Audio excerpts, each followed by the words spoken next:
Welcome, Lebanon area seniors. Welcome to another cooking demo.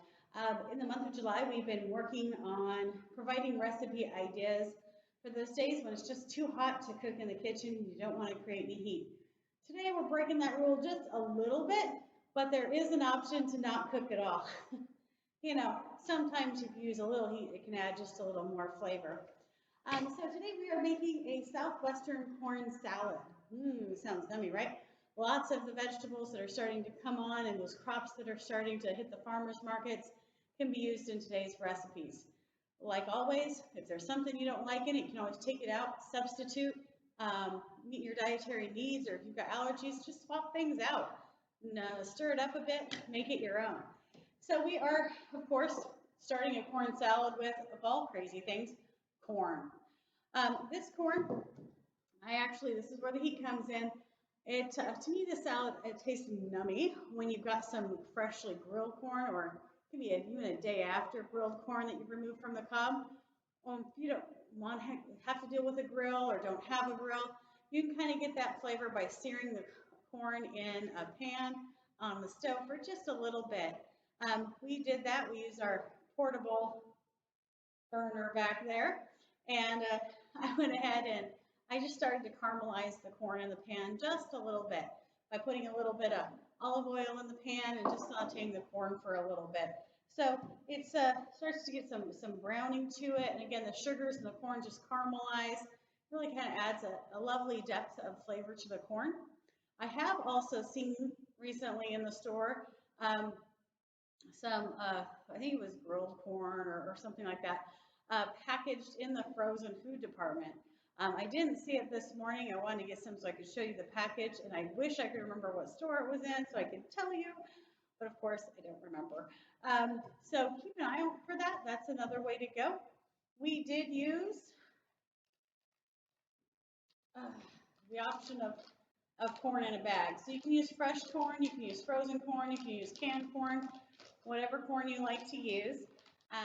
If you don't want to use any heat at all, you can certainly just microwave your frozen corn or your canned corn. Just take the edge off of it a little bit if you want to. If you're using canned, definitely drain it. You don't want that extra liquid in the salad.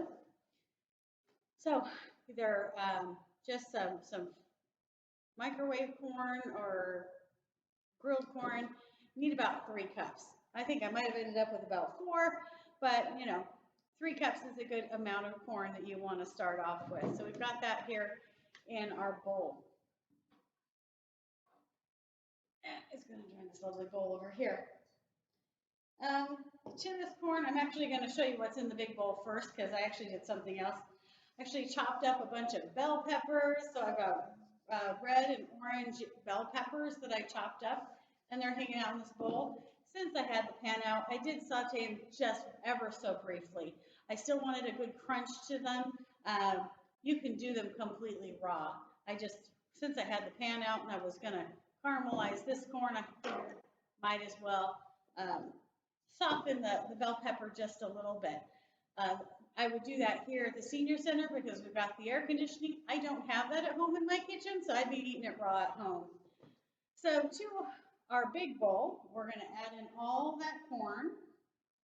So we've got corn in here, we've got the red bell pepper, the green bell pepper. I also had a little leftover red onion from our recipe last week. So I went ahead and diced that up and tossed it in here too. It's not actually needed in the recipe. It just, when you've got a little bit of leftovers, you don't want to go to bad, you find some way to use them, right? So we've got that in there. So we've got the corn, we've got red bell pepper, the orange bell pepper, and again, if you don't have orange or red, bell pepper. So get 2 bell peppers, whatever your favorite are. And we've also got a 15-ounce can of black beans. These got rinsed out in our very enormous colander here at the senior center. So we rinsed off that 15-ounce can of black beans, and we're adding them to our bowl. It's kind of a dump recipe. Salads are fun that way because you just get to toss everything in a bowl and mix them up, right? The recipe does call for a jalapeno. Folks around here aren't big on the spicy stuff, so I'm not going to add a jalapeno. However, a little cheap cheap, because I wanted to add, a little of that peppery kick, a little more Southwestern flavor. I did grab a can of diced chilies, mild, so I am going to put those in there just to, add a little oomph to the flavors that are going in. Now we're going to add some of these other fresh things that are sitting in front of me. I got to save something to prep for you. So we've got 2 bunches of green onions, which I went ahead and rinsed. I'm going to take off these ends that are the tips. They're just a bit wilty. Oh, see if I can do a whole bunch at once. And we're just going to, I don't know, maybe I will just do one. I got 2 bunches. You can do 1 bunch. You can do 2 bunches. Depends on how much you like green onion. Certainly adds a nice fresh, summer, springy flavor component to the salad.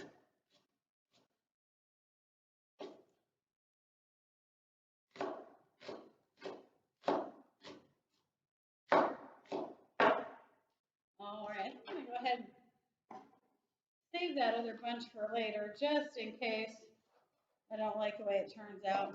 I'm cheating. I'm just going to toss some of those big ones that didn't dice up very well into the trash can. All right, because it seems like a really big bunch of green onions, so I'm just going to add the one now that I chopped it up. Get all of the flavors into the pool. And then we've got a bunch of cilantro. My usual trick, I'm going to cut it off at the neck just because I don't like to deal with all the stems. And I'm just going to chop, nice little rough chop of the cilantro. Make sure you watch those fingers. I'm trying to. It's hard to talk to a camera when you feel like you need to pay attention to what you're doing. I don't know how those people on those Food Network channels and all those cooking shows, talk to the camera and not watch what they're doing. It scares me a little bit. Every time I watch, my mother's heart just says, don't do that. Pay attention to what you're doing.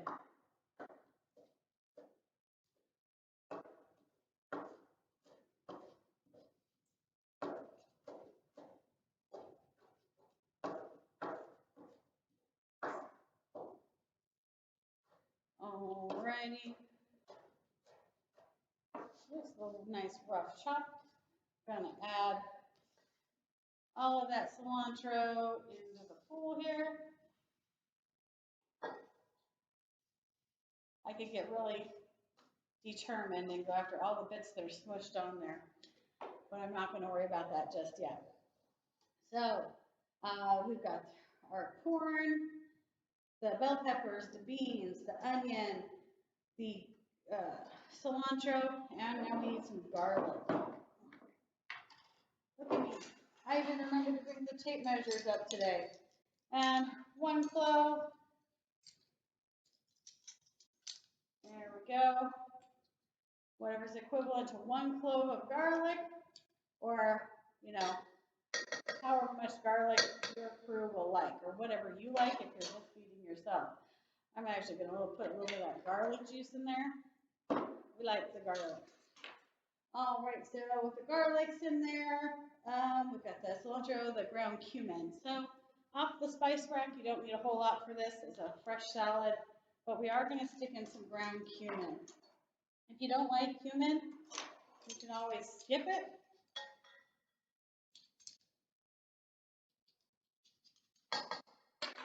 Or if you prefer something a little more mild, you could go with a smoked paprika.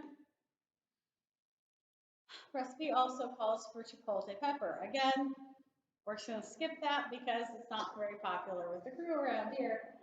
And 3 tablespoons of fresh lime juice. So I cheated. I don't have a fresh lime today, but I got this cute little squeezy bowl lime juicy thing here. Ooh. So I'm juicing this lime. Ha ha ha ha ha ha. At home, I have a ginormous bottle of lemon juice and lime juice. Always using them around the house. Actually, I add them to water too. Lemon juice, lime juice, one of my favorite things. Love them to death. It does add for a little bit of call for a little bit of sugar too. Again, I'm skipping that because I don't feel it's necessary to add that in. If you want to, you go ahead. I'm just helping folks around here stay on top of those diets that they're on. Haha. And then a teaspoon of salt, or a little dash of salt. I did a little less just because I want to make sure that we keep this low sodium. Not with a lot of salt that went in there, but I'm going to add a prepackaged add-in as an option here in a minute. So I'm just being mindful of that. So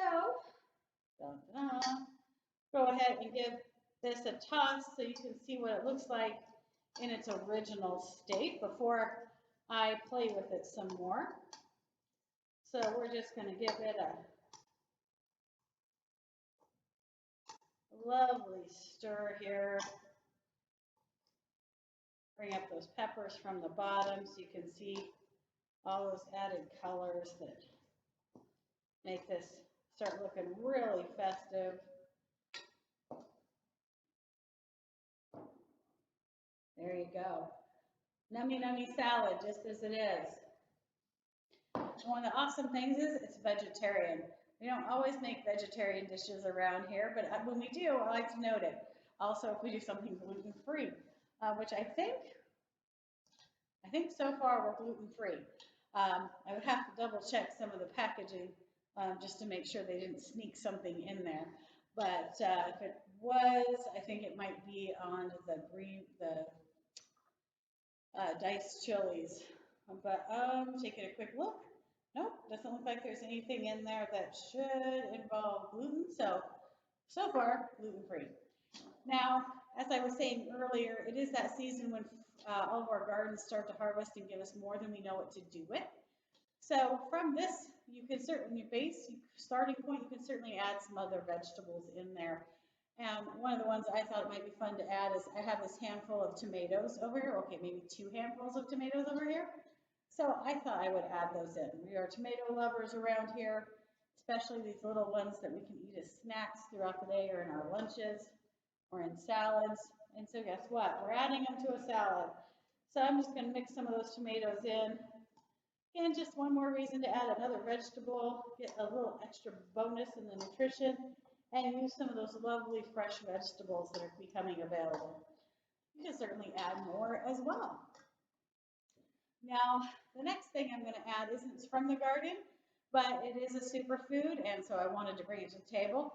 If you wanted to do this, kind of works as a side dish. It could even be a main dish salad. If you wanted to make it more of a complete meal and sneak in a few more nutritional pieces in there, I would recommend.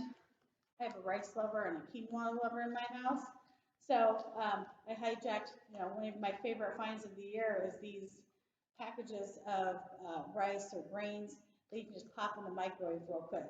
Again, since it goes in the microwave for 90 seconds, you don't really add any heat to your house.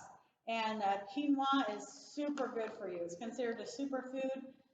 So I was trying to find a pouch of just quinoa, and I couldn't find one.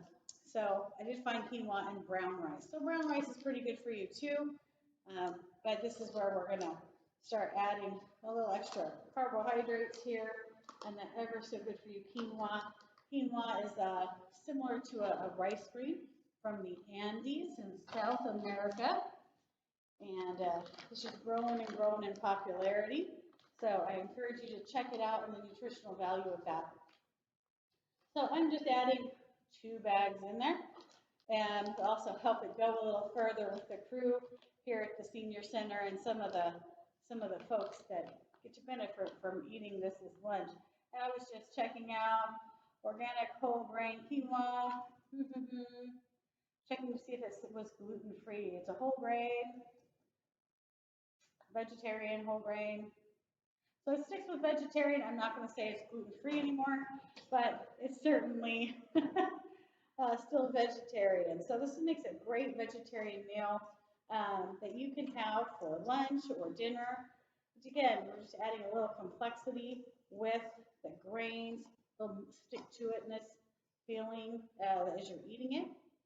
But you can certainly leave those grains out and stick with it. as it was before. I just felt like bumping up again those nutrient values and making it something that was a little bit heartier and complex. So this is what we're ending up with today here at the Senior Center. And if you wanted to take it one step further, if you had some leftover rotisserie chicken or something like that, you could certainly add that in there or serve it alongside. This could even be a fun base to use as a wrap, putting it in a tortilla or serving it up as a vegetarian enchilada. Roll some of this mixture up in some tortillas, put them in the bottom of a 13 by 9 inch pan or a 9 by 9 inch pan, and just pour a little bit of your favorite enchilada sauce over them, sprinkle some cheese. On a day when you feel like turning on the oven, you could bake it in the oven and have some enchiladas too. Again, super, super great little salad that you can use a lot of ways, and you can certainly eat with a fork or spoon. So this is what's for lunch here at the Senior Center today. To the lucky working crew that's on staff and the bus drivers, we hope you have a great rest of your day, and hope we're tempting your taste buds here to keep coming back and seeing some more inspirational what to cook for dinner when you don't want to turn the oven on meals that you can do this summer. You guys have a great rest of your day. Hopefully we'll see you soon. I will be putting the recipe down in the comments. If I forget, you can always just remind me, but it is my goal to put it in the comments. And if you have any questions, again, feel free to ask questions in the comments, or if you have suggestions for recipes you would like to see, or flavors you would like me to showcase, you can always leave them in the comments. I do read them.